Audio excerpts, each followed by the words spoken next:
Hello golfers, in this video I'm going to be showing you the most common flaw that I see in people's golf swings, and I see it pretty much every single day, and it's time we stamped it out.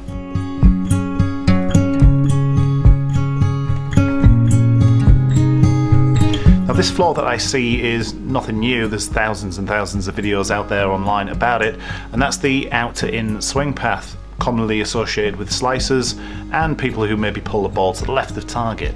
But the difference with this video, I'm actually going to show you the actual cause of that out to in swing path and the reason why so many golfers do it.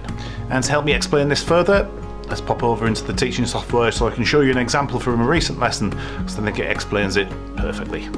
Okay, so here we are in the teaching software, and what is being represented here with all these squiggly lines is basically what the golf club head is doing. A few feet short of impact and a few feet afterwards. Now this is where the golf ball is located here, and this is the ball to target line to the right of the ball, and this blue line is basically the club's path and its trajectory on the way to the ball and then post impact. And one thing you'll notice here is that the golf club actually gets onto the ball line quite a long way before impact, and this is the major issue that I will see every single day, and probably 70-80% of golfers that I see have this problem, and it is forcing the player to actually move the path of the golf club to the left through impact. It's causing havoc with strike, shanks, toe hits, some central hits, but it's never ever that consistent. And the reason for that is because the player is having to interject with the club's natural swinging motion.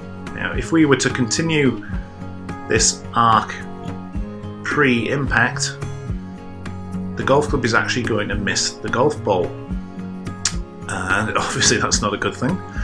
So the player is then having to interject approximately here with the motion of the club to pull it back in towards the ball, and granted the ball gets hit, but never really with a consistent strike, because if the player pulls the club too much, the ball will strike the toe.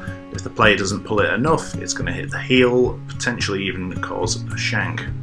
And the other downside is that the club path is almost certainly across the ball, and that can vary from a few degrees, potentially even into the early teens in severe cases. Here's an example of what we're looking for most people anyway. We can see here that the golf club's path doesn't actually arrive to the ball line until where the ball is located.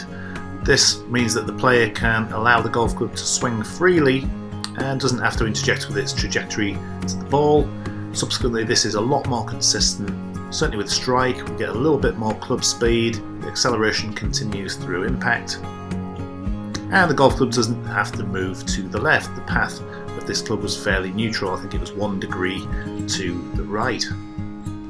As usual, thank you for watching this video. It's greatly appreciated, and it'd be appreciated as well if you hit the red subscribe button, thumbs up as well if you really enjoyed the video. And don't worry, I'm not going to leave you hanging there. I've got a couple of more videos based on this exact subject to give you some ideas to how you can go about fixing yourselves, a couple of drills, a couple of more ideas. Really looking forward to sharing them with you. I'll see you soon.